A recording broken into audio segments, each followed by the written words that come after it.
Caretaker adopts hungry dog. Billionaire doctor cries upon recognizing it was her dog. The November rain hammered against the loading dock of the Melbrook Hotel with a persistence that matched Ryan Walker's exhaustion. At 28, he'd learned that dignity wasn't found in job titles but in how you carried yourself through each shift. His blue uniform was soaked, yellow maintenance gloves tucked into his belt as he dragged the last garbage bags toward the dumpster. Most people wouldn't notice a janitor working at 11 p.m., and that suited him just fine. The whimper cut through the sound of rain like a knife. Ryan froze, water streaming down his face, listening. There. Again. Weak. Desperate. Barely audible over the storm. He set down the bags and moved toward the sound, his work boots splashing through puddles that reflected the hotel's golden lights. Behind the dumpster, pressed against the cold brick wall, was a dog. Not just any dog. A golden retriever, once beautiful, now reduced to a skeleton covered in matted, filthy fur. Its eyes, clouded with pain and starvation, lifted to meet his. The animal was too weak to move, too broken to even growl in self-defense. Just those eyes, pleading in a way that made Ryan's chest tighten. "Jesus," he whispered, dropping to his knees despite the filth and water. "How long have you been out here, buddy?" The dog's tail twitched, barely a movement, but it was there, still fighting, still hoping. Ryan didn't hesitate. He stripped off his maintenance jacket, wrapped it around the trembling animal and lifted him carefully. The dog weighed almost nothing, and that terrified him more than anything. He'd seen strays before, but this was different. This animal had been loved once. The quality of its breed was evident even through the neglect. Someone had cared for this dog, and then something had gone horribly wrong. "Not tonight," Ryan said softly, carrying the dog toward his blue Harley-Davidson parked in the employee section. "You're not dying alone in the rain, not on my watch." The Harley had been his father's, or so he'd been told. Ryan had bought it for $300 from an estate sale 7 years ago, a rusted piece of junk that most people would have scrapped. But he'd seen something in it. Potential, maybe, or just stubbornness. He'd rebuilt it piece by piece in the tiny garage behind his apartment, teaching himself mechanics through YouTube videos and library books. The bike was more than transportation. It was proof that broken things could be made beautiful again. He secured the dog in front of him, feeling the animal's labored breathing against his chest, and rode through the rain to the only 24-hour emergency vet clinic in town. Dr. Patricia Chen had seen Ryan walk through her clinic doors at 2 a.m., carrying a dying animal more times than she could count. He'd never brought his own pets, he couldn't afford one, but he couldn't leave suffering creatures behind either. "Ryan Walker," she said, pulling on gloves as he carefully laid the golden retriever on the examination table. "One of these days you're going to adopt one of these animals instead of just saving them." "Can't," Ryan said simply, stepping back to let her work. "My landlord doesn't allow pets, and I can barely afford to keep myself fed." Dr. Chen ran her hands over the dog, her expression growing more serious with each passing second. "Severe malnutrition, dehydration, possible internal parasites. This dog's been on the streets for weeks, maybe longer." She paused, checking the dog's teeth. "But this is a purebred golden retriever. Probably cost someone thousands of dollars. There's no collar, no chip that I can find, but the bone structure, the breeding. This was someone's expensive pet. Can you save him?" Ryan asked quietly. "Honestly, I don't know, but I'll try." She looked at him seriously. "This is going to be expensive, Ryan. Even with my friendship discount, we're looking at several $100s minimum." Ryan pulled out his wallet, extracting the thin collection of bills inside, his tips from the week, money he'd been saving for new work boots. "I have $140, take it. I'll figure out the rest." Dr. Chen's expression softened. "You know what? Let's call it an even 100. Consider the rest my contribution to keeping your bleeding heart from killing you." 3 hours later, Ryan sat in the waiting room, his uniform still damp, watching the sunrise through the clinic windows. He should have been exhausted. His shift had ended hours ago, but adrenaline and worry kept him wired. When Dr. Chen emerged, she was smiling. "He's going to make it. It'll take time. Careful feeding, medication, but he's a fighter. He wants to live." Ryan released a breath he hadn't known he was holding. "Thank God." "There's something else," Dr. Chen said, sitting beside him. "I ran every database I could access. No chip, no reports of missing golden retrievers matching this description. But Ryan, this dog is approximately 7 years old and he's been professionally trained. Someone invested serious time and money in him. So what happened? That's the question, isn't it?" She handed him a folder. "Here's the medication schedule and feeding plan. He'll need to stay here for 48 hours, but after that, if you want to foster him until we find the owner, I'll take him, Ryan said immediately. I'll figure something out with my landlord. Dr. Chen smiled. I had a feeling you'd say that. The Melbrook Hotel rose 30 stories above downtown, a monument to luxury that Celeste Davenport had inherited at the age of 21 when her father died. Now 24, she stood in her corner office overlooking the city, a medical journal open on her desk beside financial reports that would have given most people a migraine. Celeste had never wanted to run a hotel. She'd wanted to be a doctor, to heal people, to make a difference that mattered. But when the accident had taken her father, she'd been thrust into a world of board meetings and profit margins while still completing her medical degree. She'd managed both, barely, graduating top of her class while learning to navigate corporate politics that made medical school look simple. People called her brilliant, driven, cold. They didn't call her lonely, but that's what she was. Her phone buzzed, a reminder about tonight's charity gala. Another evening of fake smiles and small talk with people who saw her as either a business opportunity or a trophy. She wore her armor well, the royal blue blazer that had become her signature, the denim shorts that scandalized the older board members, the confidence that made people forget she was young enough to be carded at bars. But sometimes, late at night in her mansion that echoed with emptiness, she wondered if anyone would love her if she weren't Celeste Davenport, heir to millions. If she were just Celeste, the girl who used to catch fireflies in mason jars and dream of adventures. That girl had died the same night as her father. Her assistant knocked gently. Ms. Davenport? Your morning rounds at the hospital start in 20 minutes. Celeste snapped back to the present, closing the medical journal. Thank you, Sophie. Have the car brought around. She divided her time between the hotel and the hospital, a punishing schedule that left little room for anything else. But it kept her busy, and busy meant she didn't have time to think about everything she'd lost. Everything except Max. God, she still dreamed about that dog sometimes. Her father's golden retriever, her childhood companion, who'd disappeared the night of the accident 7 years ago. They'd searched for weeks, posted flyers, offered rewards, but Max had vanished as completely as her father, leaving another hole in her life that had never quite healed. She shook off the memory and grabbed her white medical coat. Dwelling on the past was a luxury she couldn't afford. Ryan's landlord, Mr. Kowalski, was a 67-year-old Polish immigrant who ran his apartment building with an iron fist and a soft heart. When Ryan explained the situation, minus the part about already committing to keeping the dog, the old man sighed heavily. No pets, Walker. Rules are rules. I know, Mr. K, but this is temporary, just until we find the owner. You said that about the last 3 animals you brought home. The cat you fostered for 2 weeks, the bird with the broken wing, the family of possums in the shed. Those were different, and the dog will be different too, yes? Mr. Kowalski's eyes twinkled despite his stern expression. You have a good heart, Ryan Walker. Too good for your own good, my wife would say. Fine, temporary. But if there are complaints, out he goes.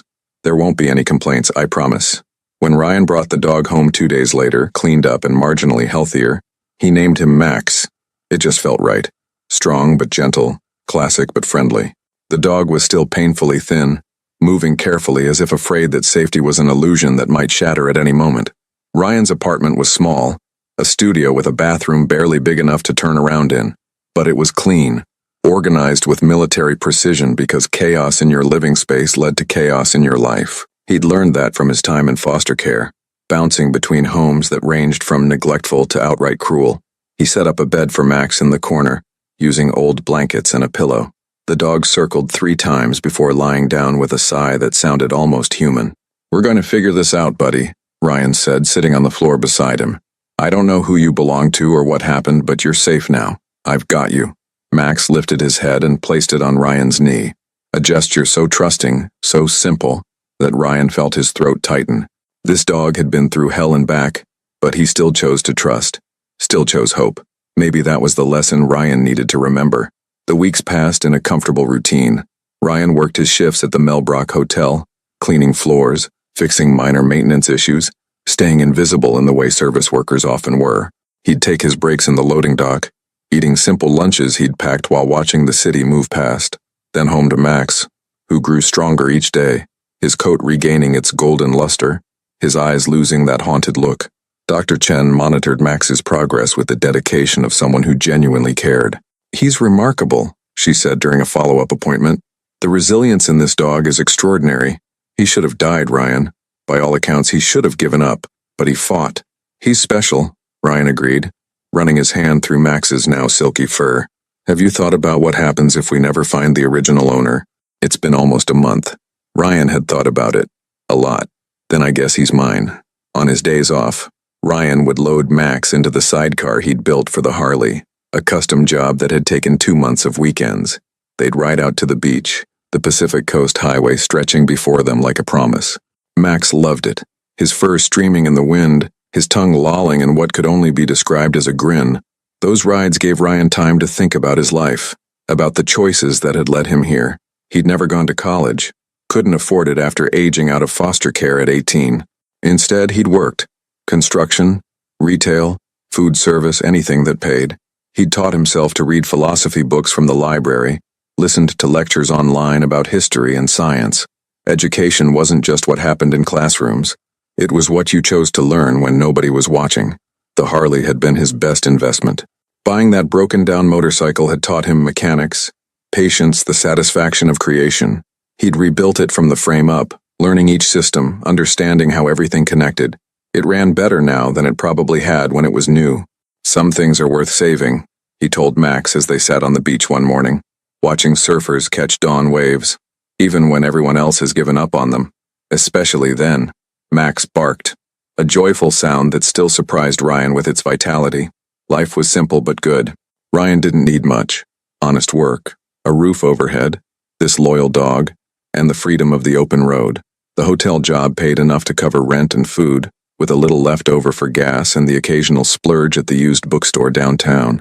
He'd been thinking about taking a philosophy class at the community college just for fun. Marcus Aurelius had become his favorite. Meditations on stoicism, on finding peace within yourself regardless of external circumstances. That felt right, felt true in a way that most things didn't. The happiness of your life depends upon the quality of your thoughts, he recited to Max, who tilted his head as if considering this wisdom. Old Marcus Aurelius said that. Smart guy. Never owned a Harley, though, so what did he really know about happiness? Max barked again, and Ryan laughed, a sound that had become more frequent since the dog entered his life. Celeste Davenport stood in the emergency room of St. Catherine's Hospital, her hands steady as she sutured a laceration on a teenager who'd been in a skateboarding accident. The boy was trying very hard to be tough, but she could see the fear in his eyes. "You're doing great," she said gently, her voice different here than in board meetings. Softer, more human. "Just a few more stitches. This is going to leave a scar, though. Might want to come up with a better story than I fell off my skateboard. Something involving sharks, maybe."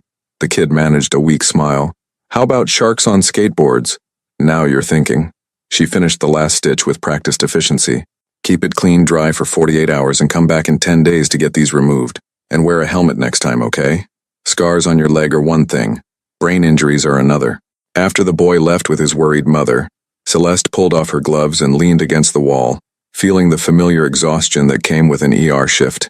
She'd been up since 5, handling hotel business before driving to the hospital for her rotation. Tomorrow would be more of the same. Meetings, medical rounds, more meetings. Maybe sleep if she was lucky. Dr. James Morrison, the ER attending physician, joined her with 2 cups of coffee. "You look like you need this more than I do. Is it that obvious?" Celeste accepted the cup gratefully. "You work harder than any resident I've ever supervised. And that's including the ones who think sleep is optional." He studied her with the concerned look of someone who'd known her father. "When was the last time you took a day off?" "I took last Sunday afternoon off." "A whole afternoon, how decadent." His tone was dry but worried. "Celeste, you're 24 years old. You should be doing whatever 24-year-olds do. Dating, traveling, making questionable life choices. I'm making plenty of questionable life choices. I'm running a hotel and practicing medicine simultaneously. That's practically the definition of questionable. You know what I mean? Your father wouldn't have wanted—" "My father's dead," Celeste said, more sharply than she'd intended. "And he left me a hotel empire that would crumble without proper leadership. The board of directors already thinks I'm too young, too inexperienced. If I show any weakness, they'll find a way to push me out. So you never rest, never slow down, never let anyone see you as anything other than perfect." Morrison shook his head. "That's not living, Celeste. That's surviving. There's a difference." His words stayed with her as she drove back to the hotel that evening, her hands tight on the steering wheel of her Lexus. The sun was setting, painting the sky in shades of orange and purple that would have been beautiful if she'd had the energy to appreciate them. Morrison was wrong. She wasn't just surviving, she was succeeding. The hotel's profits were up 15% since she'd taken over. She was on track to finish her residency early. She'd proved every doubter wrong. So why did she feel so empty? Her phone rang. Sophie, her assistant, with a crisis about tomorrow's board meeting. Celeste handled it with practiced efficiency, her mind already moving to the next problem, the next challenge, the next thing that needed her attention. She didn't notice the blue Harley-Davidson in the hotel's employee parking lot as she pulled into her reserved space. Didn't see the golden retriever in the sidecar, tongue lolling happily as his owner removed his helmet. She didn't notice because she never looked at the employee section. Why would she? Their worlds didn't overlap. Not yet. It was a Tuesday morning when everything changed. Ryan was emptying trash bins on the third floor, working his way through the hotel's maintenance checklist with the same quiet efficiency he brought to every task.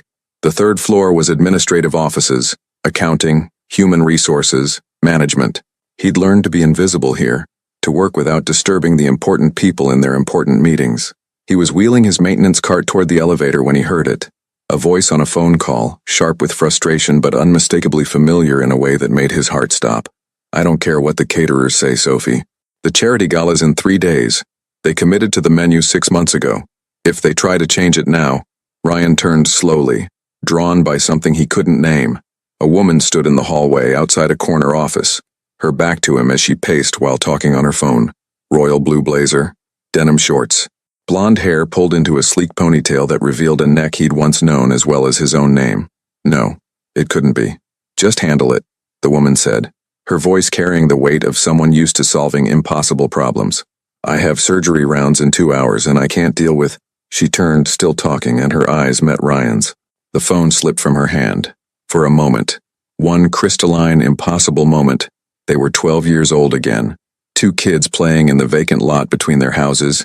Him, the foster kid who never stayed anywhere long. Her, the daughter of the wealthy businessman who'd bought the property next door.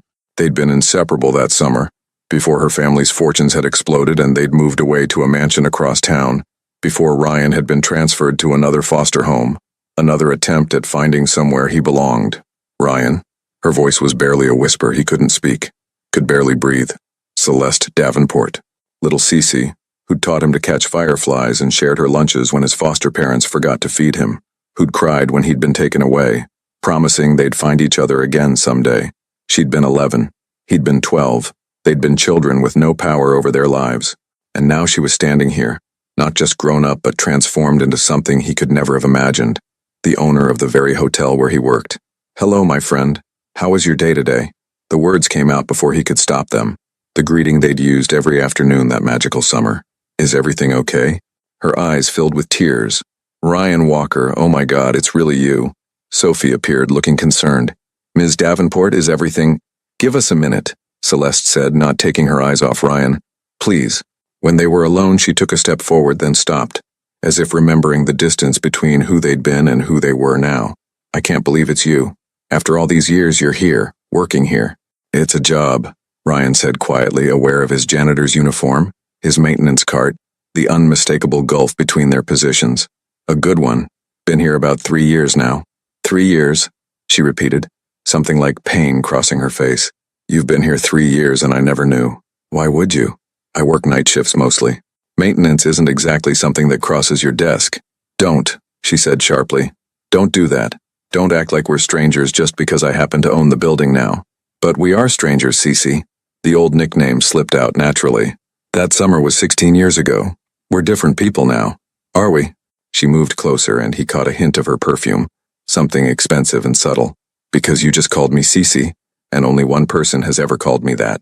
The elevator dinged behind them. Someone coming. Celeste grabbed Ryan's arm and pulled him into her office, closing the door behind them. The space was enormous, with floor-to-ceiling windows overlooking the city, furniture that probably cost more than Ryan made in a year. What happened to you? She asked, searching his face as if trying to find the boy she'd known. After that summer. I tried to find you, but you'd moved and the foster system wouldn't tell my parents anything. I bounced around, Ryan said simply. 5 more homes in 3 years.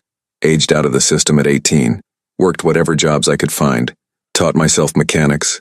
Bought a motorcycle. And now I'm here, mopping floors in a hotel you own. He smiled, but there was no humor in it. The American dream, right? Don't, she said again, softer this time. Don't cheapen yourself like that. You were the smartest person I knew that summer. The way you could figure out how anything worked, the books you read even when nobody made you. Books don't pay bills, Cece. And being smart means nothing without opportunity. She flinched as if he'd struck her. I know. God, I know that's not fair. None of it's fair. An awkward silence stretched between them, filled with 16 years of separate lives and accumulated distance. I should get back to work, Ryan said finally. My supervisor times everything. If I'm gone too long, you can't just leave. We just found each other again. Found each other? He laughed, a bitter sound. You didn't find me, Cece. I've been here for 3 years. You just finally looked down long enough to notice the help. Her expression crumpled, and immediately Ryan regretted his words. None of this was her fault. She hadn't asked to be rich, hadn't asked to inherit a hotel empire, and he certainly had no right to resent her for succeeding while he'd struggled. I'm sorry, he said quietly. That was unfair. This is a lot to process. I know. She wiped at her eyes discreetly, and he was struck by how tired she looked beneath the perfect makeup and expensive clothes. Listen, can we talk? Properly? Not here? Not like this, but somewhere we can actually catch up? Every instinct told Ryan to decline, to keep the boundaries of their respective worlds intact.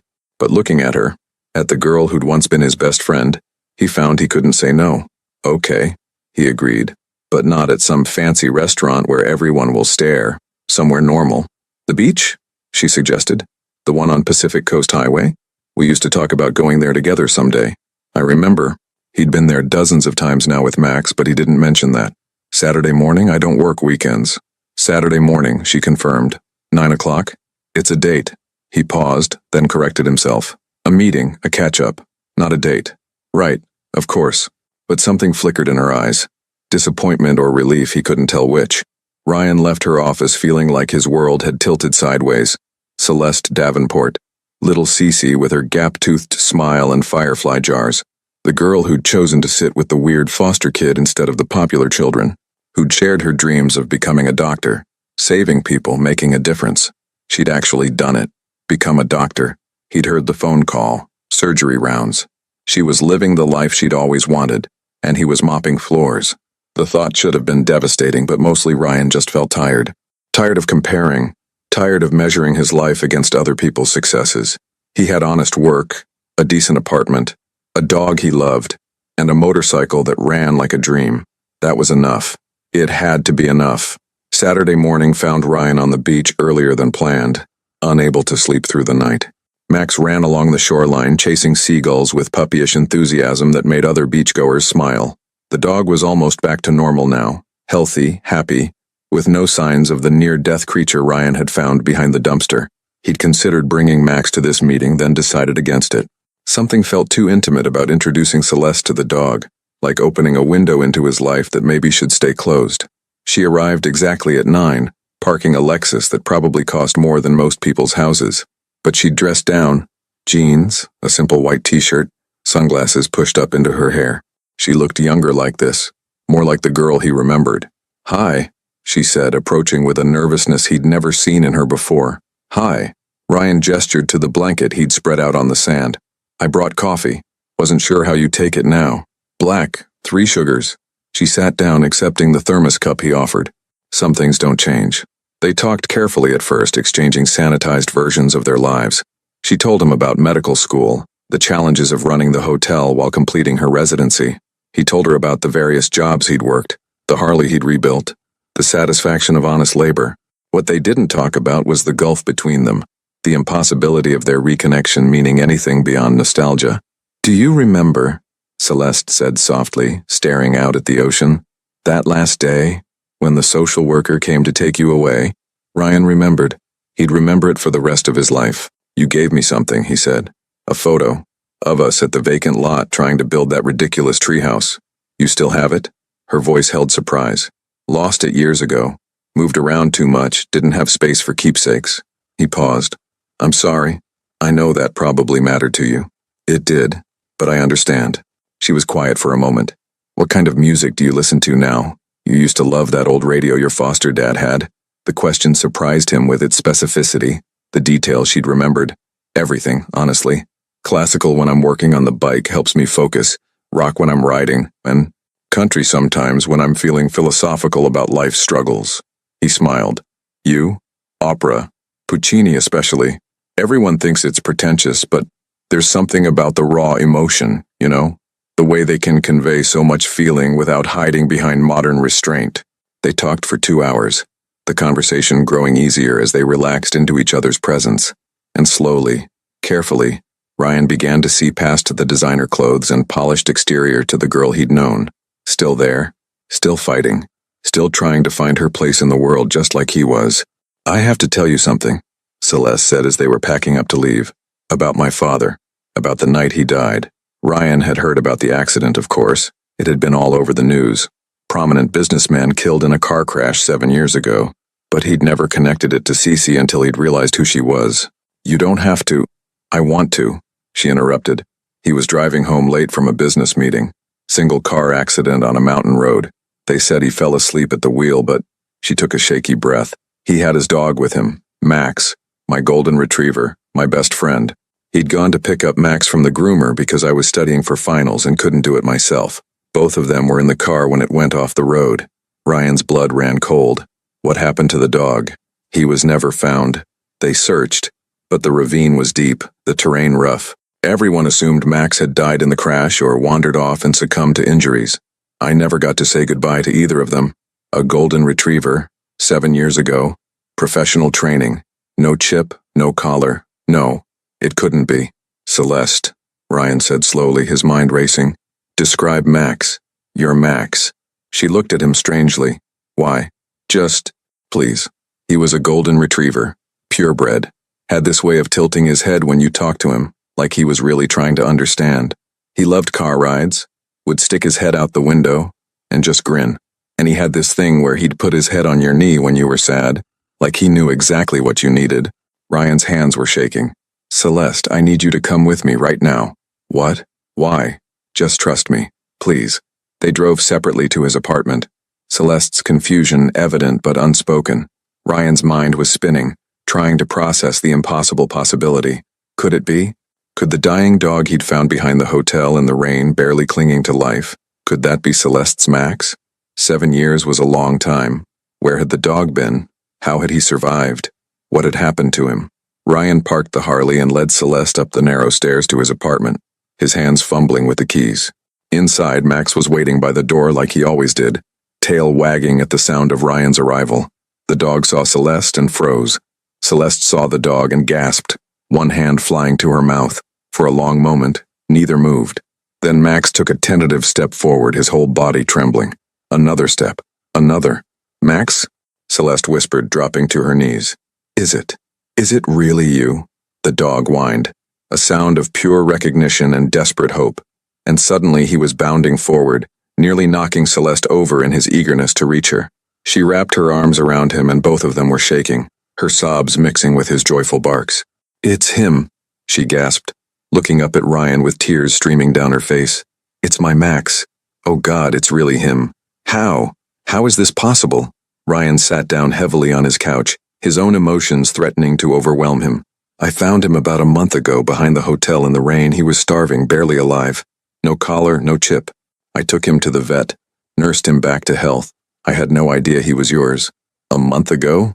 Celeste was running her hands over Max's fur, checking him over with a doctor's trained eye even as she cried. Where has he been for 7 years? What happened to him? I don't know. The vet said he'd been on the streets for weeks at least when I found him. But before that? Ryan shook his head. Someone had to have had him. He's too well trained, too socialized to have been feral all this time. Max was beside himself with joy, alternating between Celeste and Ryan as if unable to believe his good fortune.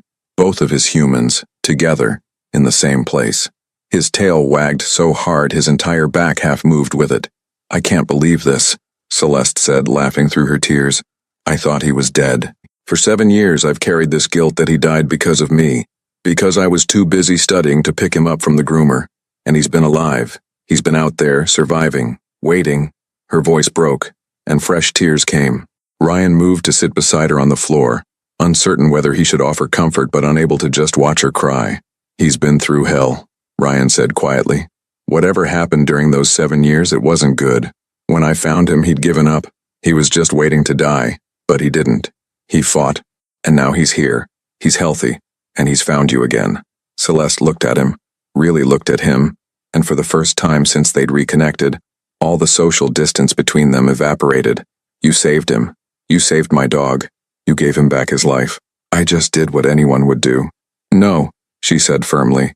Most people would have walked past, would have called animal control and kept walking, but you stopped. You cared. You spent money you probably couldn't afford and time you didn't have to save a dog that wasn't even yours. He needed help, Ryan said simply. That was enough. They sat there on his worn carpet, the golden retriever between them. And for the first time in 7 years, Celeste Davenport allowed herself to feel something other than grief and guilt about her father's death.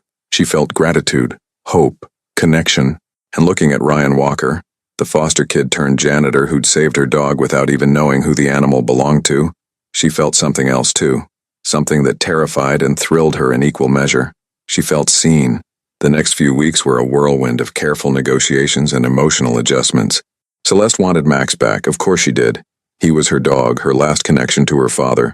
But Max had bonded with Ryan, and separating them seemed cruel after everything the dog had been through. They reached a compromise. Shared custody. Ryan would keep Max during the week when Celeste's schedule was impossible, and she'd have him on weekends. They'd meet to exchange the dog, to coordinate care, to make sure Max had everything he needed. It forced them to see each other regularly, to talk, to slowly rebuild the friendship they'd once had. This is weird, right? Celeste asked one evening as they sat in the park, watching Max play with other dogs. The owner of a hotel and a janitor who works there, sharing custody of a dog like divorced parents. Completely weird, Ryan agreed.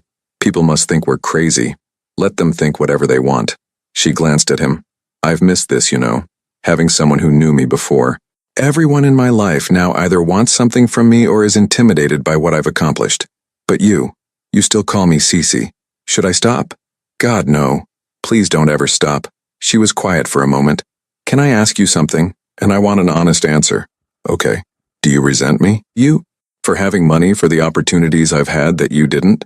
Ryan considered the question carefully. It would have been easy to say no to reassure her, but she'd asked for honesty. Sometimes, he admitted, not resent exactly, but there are moments when I think about how different my life might have been if I'd had what you had.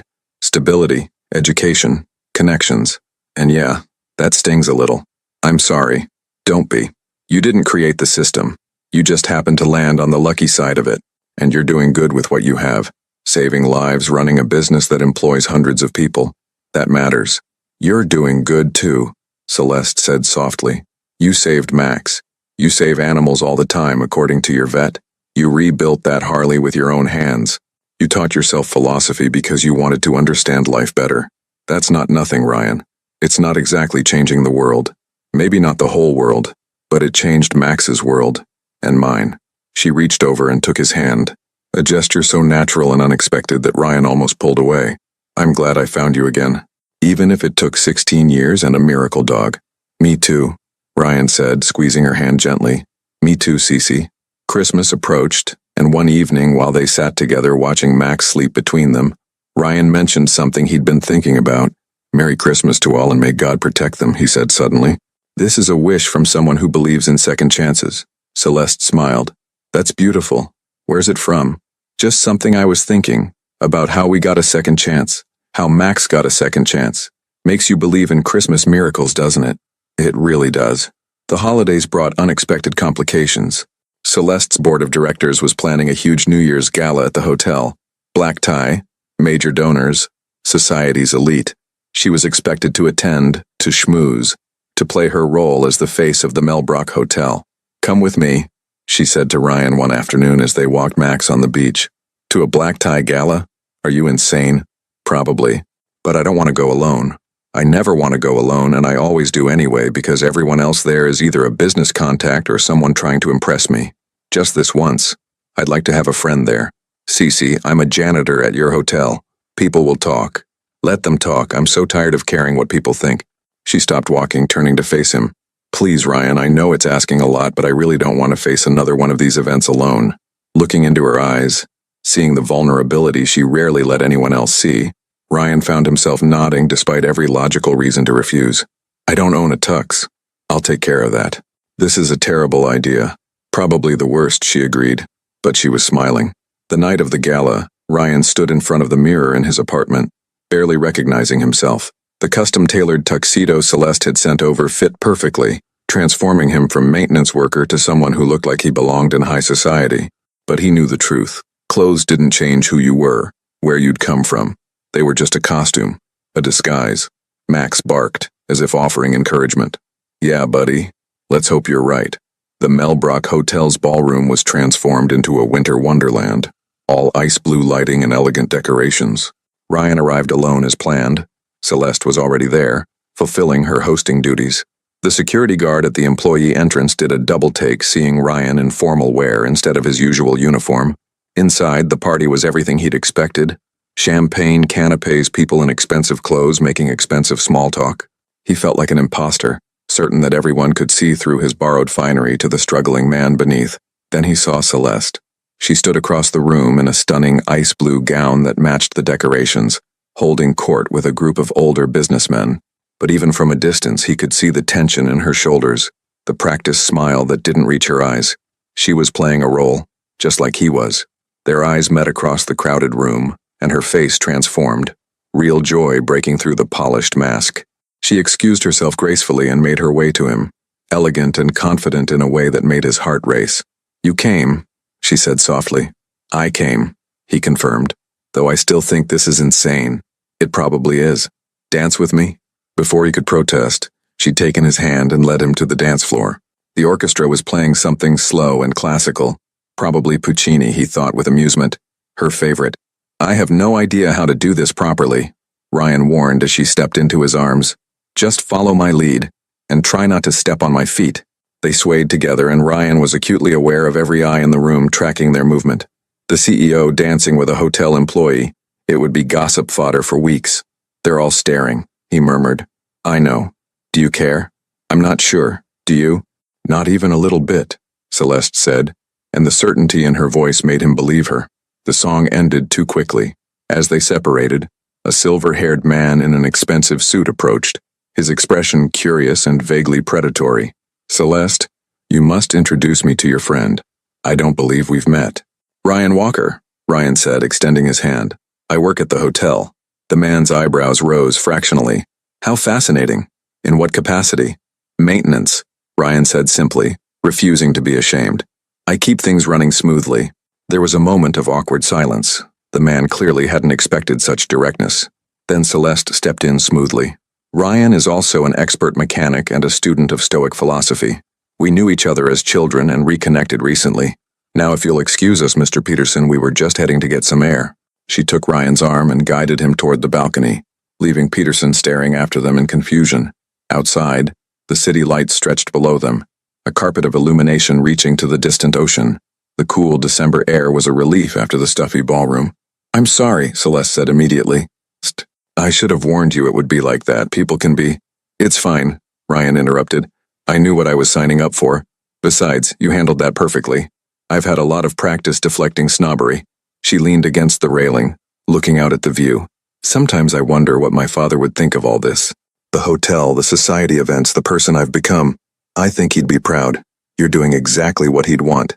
Taking care of his legacy while also following your own dreams. Am I, though? Following my dreams? She turned to face him. I wanted to be a doctor to help people. But how much good am I actually doing when I spend half my time running a hotel and attending parties like this? You're saving lives every day in that ER. That counts for something. Maybe. But I'm so tired, Ryan. Tired of being strong all the time. Of having all the answers, of never being allowed to just be human. Without thinking, Ryan pulled her into a hug. She stiffened for a moment, then melted against him, her head resting on his shoulder. They stood like that for a long time. Two people who'd been lost finding a moment of peace in each other. Thank you, she whispered, for being here, for being you, for not wanting anything from me except friendship. Always, Cece. I'll always be your friend. When they finally pulled apart, her eyes were bright with unshed tears. We should go back inside. People will be wondering. Let them wonder. Dance with me one more time, then we can face the masses. They returned to the ballroom hand in hand, and this time Ryan didn't care who was watching. For this one night, They were just two old friends enjoying each other's company. Tomorrow they could worry about social boundaries and impossible complications. Tonight was about connection. The gala incident should have made things more complicated, but instead it seemed to free something in both of them. Celeste stopped pretending she didn't value Ryan's presence in her life. Ryan stopped pretending that their class differences meant they couldn't be close. They fell into an easy rhythm: walks with Max, late-night conversations about philosophy and medicine and life, comfortable silences that spoke of true friendship. But something was shifting beneath the surface. A tension neither wanted to name, a possibility neither dared to acknowledge. On a particularly cold January evening, they sat in Ryan's apartment sharing takeout Chinese food, while Max snored contentedly at their feet. The conversation had meandered from hospital politics to motorcycle maintenance, to whether pineapple belonged on pizza. Celeste said yes, Ryan said absolutely not.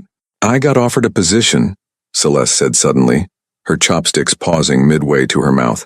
"Chief of surgery at St. Catherine's. It would mean giving up the hotel, or at least stepping way back from day-to-day operations." "That's incredible, Cece. That's what you've always wanted." "Is it, though?" She set down her food, looking troubled. "I thought it was. But now I'm not sure. The hotel is my father's legacy. How can I just walk away from that?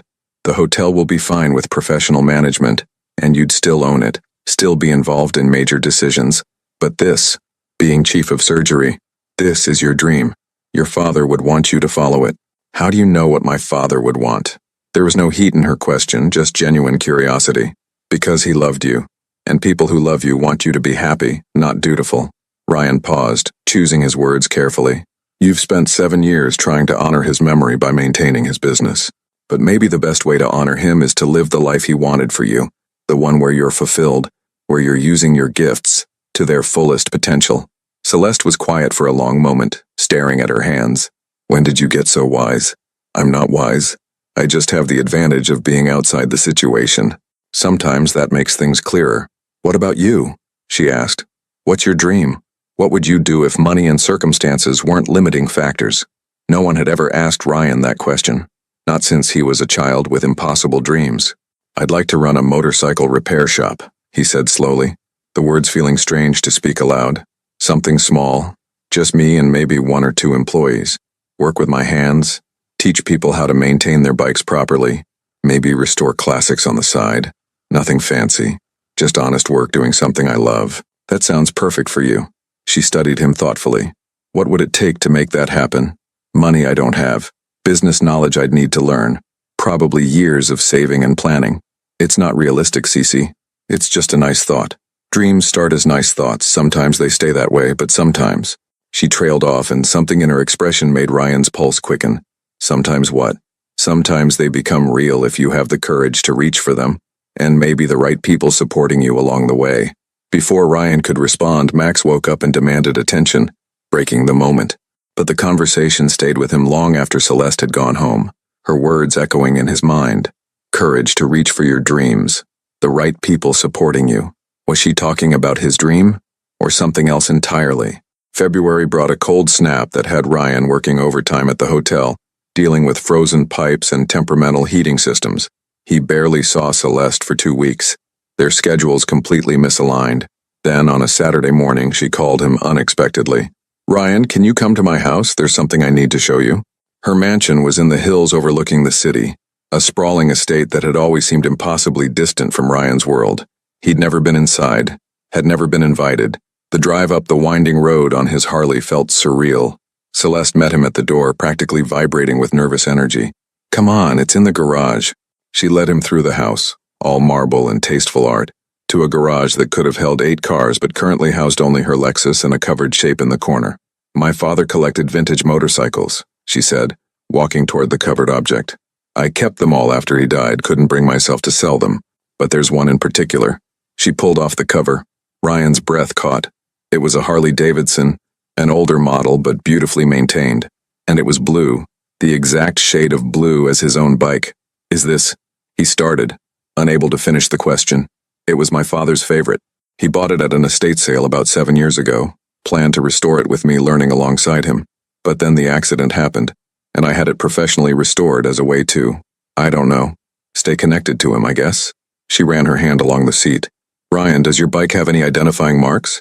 Serial numbers, you remember? I memorized the VIN when I bought it. Why? She showed him a registration document. The VIN matched. This is my bike, Ryan said slowly. But that's impossible. I bought it from an estate sale 7 years ago. I rebuilt it myself. You bought my father's bike, Celeste corrected gently.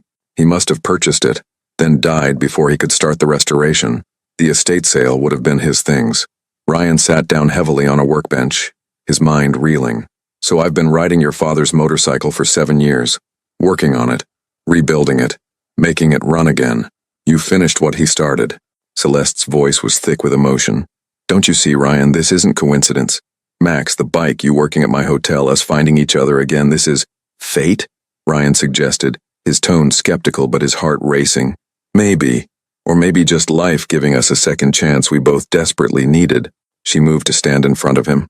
I've been thinking a lot about what you said about courage, about reaching for dreams, and I realized something. What?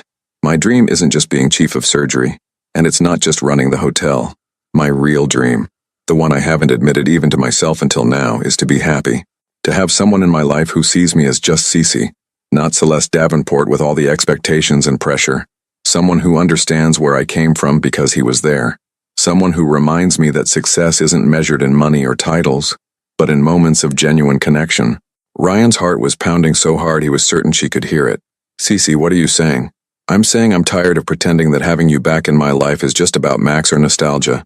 I'm saying that when I'm with you, I can breathe for the first time in years. I'm saying... She took a deep breath, meeting his eyes directly. I'm going to get married. The billionaire is going to propose to the janitor, and she's trembling, hoping for his yes. The words hung in the air between them. Impossible and terrifying and perfect. That's insane, Ryan said softly. We've only been back in each other's lives for a few months. We come from completely different worlds. People will say you're slumming, that I'm a gold digger. Your board will lose their minds, society will. I don't care. Her voice was steady, certain. I have spent 7 years caring what everyone else thinks, molding myself into what everyone else needs me to be. For once, I want to be selfish. I want to choose what makes me happy instead of what makes sense on paper. I can't give you the life you're used to. I work maintenance. I live in a studio apartment. My biggest asset is a motorcycle I apparently stole from your father's estate sale. You didn't steal anything, you saved it, just like you saved Max. Just like you're saving me from a life of beautiful, suffocating loneliness. She cupped his face in her hands. I don't need you to give me things, Ryan. I need you to see me, to challenge me, to remind me who I am when I lose myself in all the noise. Cece, I'm not asking for an answer right now. I'm just telling you how I feel, and asking if maybe, possibly, you might feel the same way. Ryan stood up, bringing them face to face. In her eyes, he saw the same vulnerability, the same hope, the same desperate courage he felt. When I found Max, he said slowly, I didn't think about consequences or logic. I just knew I couldn't walk away from something that needed saving. And standing here with you now, I realize I can't walk away from this either. From us. It's terrifying and probably stupid and will definitely be complicated. But I think I might love you. Not despite who you are or because of what you have, but because you're Cece. Because you care about opera and philosophy. Because you cry over found dogs and work yourself to exhaustion, trying to honor your father's memory while also being your own person. Because when you look at me, you see Ryan, not a job title or a tragic backstory. So is that a yes? Her voice was trembling. Because I really need it to be a yes. Yeah, Ryan said, pulling her close. It's a yes. Against all logic and common sense and every reasonable objection I can think of, it's a yes. When they kissed, it felt like coming home after being lost for 16 years. The next weeks were a blur of logistics and difficult conversations. Celeste accepted the chief of surgery position, shocking her board but ultimately convincing them that professional management of the hotel was the smart move. Ryan put in his notice at the hotel, deciding that staying on as a janitor while dating the owner was a complication neither of them needed. Dr. Chen helped Ryan secure a mechanic position at a shop that specialized in motorcycles. It paid better than the hotel, came with health insurance, and gave him the technical training he'd need if he ever did open his own shop. So the fairy tale ending works out for everyone, Dr. Chen said when Ryan brought Max in for a routine checkup. The prince and princess ride off into the sunset. Very Disney. I'm not a prince, Ryan corrected. I'm still just a guy trying to figure out how to exist in her world without losing myself. And that honesty is why it'll work. You don't want to be her prince, you just want to be her partner. That's way better than a fairy tale. Ryan and Celeste decided to take things slowly. despite their dramatic declaration of feelings. They dated like normal people. Dinners, movies, long rides on the Harley with Max in his custom sidecar. She introduced him to opera. He taught her basic motorcycle maintenance. They learned each other as adults, discovering that while they'd changed in 16 years, the core of who they were remained constant. There were challenges. Celeste's social circle didn't know what to make of Ryan. Some were openly dismissive. Others were curious, treating him like an interesting experiment. And a few, surprisingly more than a few, warmed to him once they realized he wasn't intimidated by wealth or impressed by status. Ryan's friends from work didn't understand either. How could a janitor date a billionaire? What could they possibly have in common? But eventually, seeing Ryan genuinely happy, they came around. The media found out, of course. Hotel Heiress and the Janitor, a modern Cinderella story, read one headline. Celeste wanted to sue for invasion of privacy, but Ryan talked her down. Let them write what they want. We know our truth. That's what matters. 6 months into their relationship, on a beach at sunset with Max chasing waves, Ryan asked Celeste the question that had been building in his heart. Did any of you have an important object? He said. Something that connected you to someone you loved? A reminder that even when people are gone, their impact remains? Celeste looked at Max at the Harley parked nearby, at Ryan himself. I did. I lost it for 7 years. But I found it again. Found them all again, actually. And I'm never letting go. Good, Ryan said. Because neither am I. 3 months after that sunset proposal, on a crisp morning in early spring, Ryan was giving Max his routine bath when he noticed something odd. There was a small bulge under the dog's collar, something he'd never seen before because they'd replaced the collar when Max had gained back his healthy weight. Cece, he called out. Come look at this. Celeste emerged from the kitchen, coffee in hand, and knelt beside them. Ryan carefully removed the collar and found a small leather pouch stitched into the lining. Old, weathered, but still intact. Inside was a key. Not just any key. An old-fashioned one, ornate and heavy, with an engraving that made Celeste gasp. TD, Truth and Dignity. Those were my father's initials, she whispered. Thomas Davenport, he always said those were the 2 principles worth living by. What does it open? I don't know, I've never seen this key before. But even as she said it, something flickered in her memory. Wait, there was a safe deposit box. After the accident, the lawyers mentioned it, but we could never find the key. My mother and I assumed it had been lost in the crash or that the bank had made an error. Eventually, we just moved on. Within an hour, they were at the bank, Max between them as the manager led them to the vault. The key fit perfectly, and inside the box was a bundle of letters tied with blue ribbon, the same shade as Ryan's Harley, as Celeste's eyes, as the blazer she'd been wearing the day they reconnected. The first letter was addressed to Celeste, dated 1 week before the accident. My dearest daughter, if you're reading this, then I'm gone, and I'm so sorry I won't be there to watch you become the incredible woman I know you're meant to be. There are things you need to know, truths I should have told you while I was alive but didn't have the courage to share. Do you remember Ryan Walker? The foster child who lived next door that summer when you were 11? You cried for weeks after he was taken away. I saw how that friendship changed you, made you kinder, more aware of privilege and responsibility. After he left, you told me you wanted to be a doctor so you could help people who had nothing, like Ryan had nothing. I never told you this, but I tried to adopt him. I went through the proper channels, hired lawyers, fought the system, but his biological mother reappeared and reclaimed him, only to abandon him again 6 months later. By then, he'd been moved to another county and I lost track of him. I've always regretted not trying harder. I'm writing this because I've been diagnosed with a heart condition. The doctors give me 5 to 10 years, maybe less. I'm not afraid of dying, but I am afraid of leaving you alone in a world that will try to define you by your bank account, rather than your character. The motorcycle I just bought, the blue Harley, I purchased it planning to restore it with Ryan if I ever found him. I've hired investigators, but so far nothing. If I don't find him before I die, I want you to know, that boy mattered. His friendship mattered to you, and watching you with him taught me what true wealth looks like. 2 children who saw past every external difference to the simple joy of connection. Live boldly, my darling girl. Choose courage over comfort. And if you ever find Ryan Walker again, tell him I'm sorry I couldn't save him. But I have to believe that he saved himself. All my love. Dad. Celeste was sobbing by the time she finished reading, the letter trembling in her hands. Ryan wrapped his arms around her, his own eyes wet.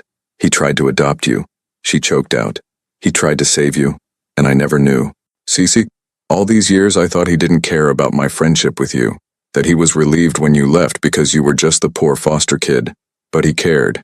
He fought for you, and then he carried that regret until he died. There were more letters, some to Celeste's mother, some to lawyers with instructions about trusts and foundations he'd wanted to establish, and one more, sealed separately, addressed simply, "To whoever finds this." Ryan opened it with shaking hands. "To the finder of this letter, if you've accessed this box, then Celeste has found the key I hid in Max's collar. That means Max survived the accident, which means miracles do happen. I'm writing this the day before the trip where I suspect I might die. Call it intuition or preparation.